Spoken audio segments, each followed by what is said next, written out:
అమ్మా కొంచెం ముందు చుట్టే మనమే పడి ఉండేది. ఇంకా స్పీడ్ వచ్చుంటే వెనకబడి ఉండేది. ఇలాంటి టైంలో అనంత్ నువ్వు నోరు మూసుకుంటే ఎంత బాగుంటుంది. నోరు మూసుకుని నేను అడిగించే. ఓకే. హాయ్.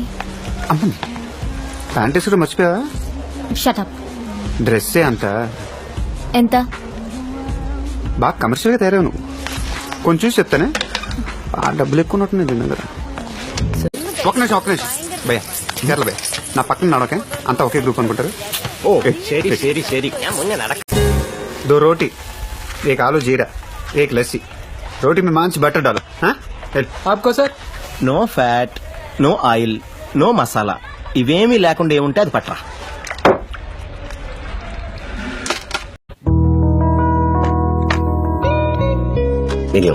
ఏంటి సార్? నువ్వు బయటికి వెళ్ళి ఏందమంటారు? ఇప్పుడప్పుడే రాకు. చేది నమ్మ బతుకు బురదలో పంది బతుకుతుంది నువ్వు బతుకుతున్నావు ఎందుకురా? ఎదవన్నారు ఎదవ ఎదవ.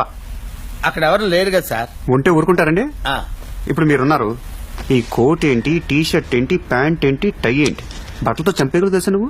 దైద్యుడా అని తిట్టాలనుంది. తిట్టగలనా? లేదు కదా. తిట్టాల్సినవన్నీ తిట్టారుగా ఇంకా రెస్పెక్ట్ ఎందుకులేండి. నేను వెరీ రేర్ గా ఇస్తాను. ఇచ్చినప్పుడు పుచ్చేసుకో. ఏంటి? రెస్పెక్ట్. సావి నా బిడ్డ సావి. చీచు బాగుందండి. చీచు. రేయ్, రేయ్, అది పేరు కాదా నీ అబ్బా? అది పెద్ద నన్ను తీసుకుంటారా? రేయ్, ఆగండి. మీరు సీక్రెట్ అని పుస్తకం చదివారా? ఆల్రెడీ సీక్రెట్ అని రాసినప్పుడు చదివితే బాగోదని చదవలేదు భయ్యా. లా ఆఫ్ అట్రాక్షన్ అంటే ఏంటి సార్? ఇది మాత్రం నెగిటివ్ అట్రాక్ట్ చేస్తుంది. దీన్ని ముట్టుకుంటే మసి పట్టుకుంటే నాశనం. పెళ్లి చేసుకుంటే మట్టి మట్టి అయిపోతాడా? వాళ్ళకి డబ్బులు ఎక్కలేదంట. మరేం కావాలంట? మిమ్మల్ని 10 రోజులు ఇక్కడ ఎట్టుకుని ఎట్టుకొని రోజుకో పచ్చబొట్టు పొడిచి అప్పుడు పంపించేస్తారంట. పచ్చబొట్లు పొడుస్తారా? పిచ్చ పిచ్చగా ఉందా? తాట తీసేస్తా ఒక్కొక్కడికి. ఎంతసేపు వాళ్ళు చెప్పింది ఇక్కడ చెప్పి దొప్పించుకోవడం కాదు, ఇక్కడ చెప్పింది కూడా ఏం చెప్పి దొప్పించుకో. భయ్యా పచ్చబొట్లు వేస్తాడు. గోల్డ్ ఏమంటున్నారు? వదిలేస్తా అంటున్నారు. చెప్పాను కదా భయ వదిలేస్తారని. నేను వాడి బదులు నీకేస్తారంట.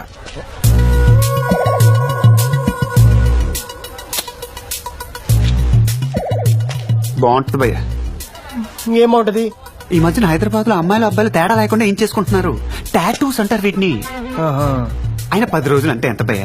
కళ్ళు మూసుకొని తెరిచే లోపల అయిపోతాయి. డిఫరెంట్ లుక్ భయ్య. చలాసిందా? చూసుకోవాలి కదా నాన్న. ఇలాంటి లారీలో వచ్చినప్పుడు షాలో దొక్కుతో ప్లాన్ చేసుకోవాలి. గాలి చూడు, పైన మంచు, నిమోనియా వచ్చేది. నువ్వు చిన్నపిల్లవని చెప్పడానికి కేర్ఫుల్ గా ఉండాలి. నీ మీద ఇంట్రెస్ట్ లేదంటే వెళ్ళిపోవటమేనా? ఐ హేట్ యూ డైలాగ్ ఒకటి. అరే పక్కన మీ బాబున్నాడే, ఏం చెప్పంటావు? నాకు అసలుకే సిగ్గు. బాత్రూమ్ లో టవల్ కట్టుకుని స్నానం చేస్తాను తెలుసా? Hello, good morning. ఇక్కడికి ఎలా వచ్చావు? గేట్ దగ్గర కారులో వచ్చాం. గేట్ మూసిందని గేట్ దూకొచ్చాం. ఎందుకు? జీకే కన్నా కలవాలి. నేను ఇక్కడ జాయిన్ అయ్యి 3 ఏళ్ళు అవుతుంది. నేనే 2 సార్లు చూశాను. ఆఫ్టర్ నువ్వు గాడి, నీకు మాకు పోలికేటి? ఆయన ఎవరనుకుంటావు? దేవుడు. నేనెవరినో తెలుసా? సహదేవుణ్ణి. నీకంటే 2 అక్షరాలు ఎక్కువ. ఆగండి. ఇప్పుడు నీకు ఎక్స్పీరియన్స్ అయింది కాబట్టి నేను దేవుడని తెలుసు. అయ్యా ఆడికి తెలుసు పసిపెట్టా. నేను చెప్తాను కదా. ఓకే. ఇదేంటి? చెయ్యి. ఇదేంటి? చెయ్యి. కొడుతున్నాడు, కొంచెం చూసి చెప్పండి. అర్థమైంది. I understood. అభయ హస్తం. నేనెవరు? దేవుడు. ఇందాక చెప్పలే నేను? ఎవరి కాదు తెలుసుకోవాల్సిందే. అంతే, ఆడు చెప్తే నాకేమర్థం అవుద్దండి. ఎవడు కొడితే దిమ్మ తిరిగి బ్రెయిన్ బ్లాంక్ అయిపోద్దో ఆడే నేను. ఈ డైలాగ్ ఎక్కడ విన్నట్టుంది? బ్రెయిన్ కాదు దగ్గర, మైండ్ బ్లాక్ అయిపోవటం. ఆడెవడో అనేసాడు కదా భయ్య, కొత్తగా ఉందని ట్రై చేశాను. డైలాగు అదే బాగుంది.